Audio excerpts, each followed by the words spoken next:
Hey dolls! Alright, so I'm going to show you how to make this case. First you need a clear blank case that I got off of eBay, some premium waterproof silicone, this is the GE brand in white from my local Walmart, and then you need a frosting tip also from my local Walmart, just preferably a plastic one just because they clean up a lot easier.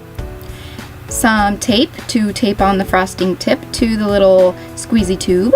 A Q-tip and possibly some tweezers as well, and a few squares of toilet paper or Kleenex or paper towel. And then of course you need your phone case pieces. I got various ones of these off of Etsy, and then I am taking my two little blind bags, Michalis Pet ones, Rouge and Teacup. So the first thing you're going to do is cut the tip off of the silicone and ooze out or squeeze out the ucky stuff that's at the very top. You can see some of it's like clear and runny and really gross. You don't want that on your phone case, so you're going to squeeze that out on the toilet paper or paper towel. Then place on your little frosting tip and tape it on there. Make sure it is secure with the Scotch tape.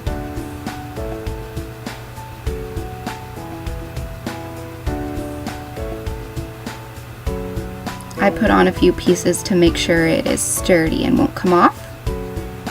And then you're going to do a couple tester little dollops on the paper towel or whatever you have sitting next to you.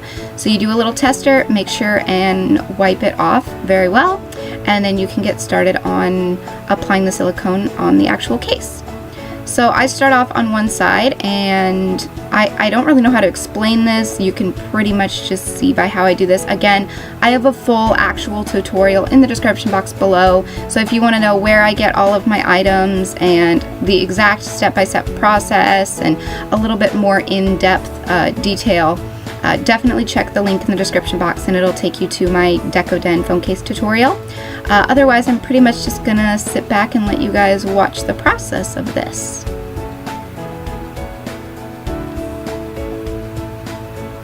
But you do want to make sure that after every row you do clean off the frosting tip and then start fresh. Otherwise it's going to be kind of goopy and stuff on the top or wherever you decide to start your next row.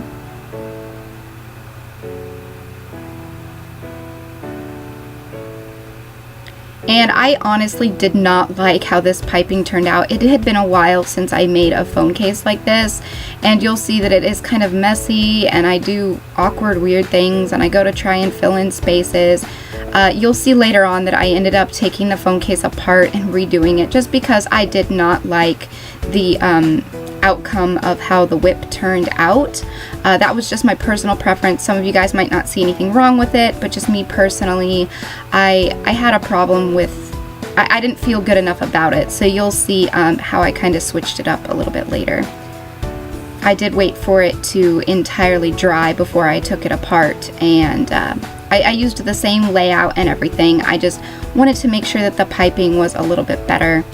So here you can see I'm just filling in a few spaces before I go in and pop on the cabochons, or the little pieces that are going on the phone case.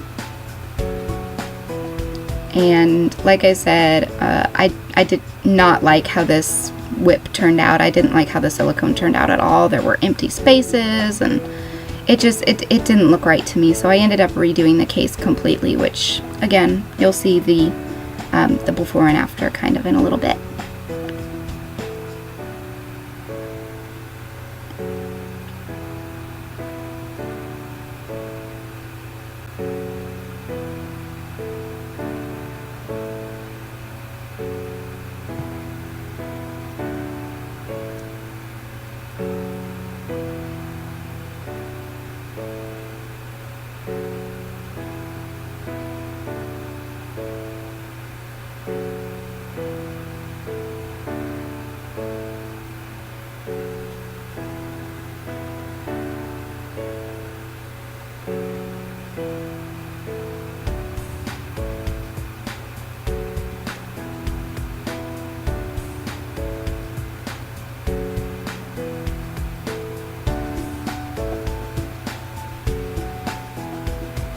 Now I am taking a Q-tip and I wet the end of it so it will pick up the little rhinestones and pearls. These are just flat back rhinestones and pearls that you can get off of eBay or Etsy, and I am just placing them where I want them to go. And sometimes it helps to take the tip of the tweezers and kind of push them in place, which you will see right there, since the silicone is still a little wet.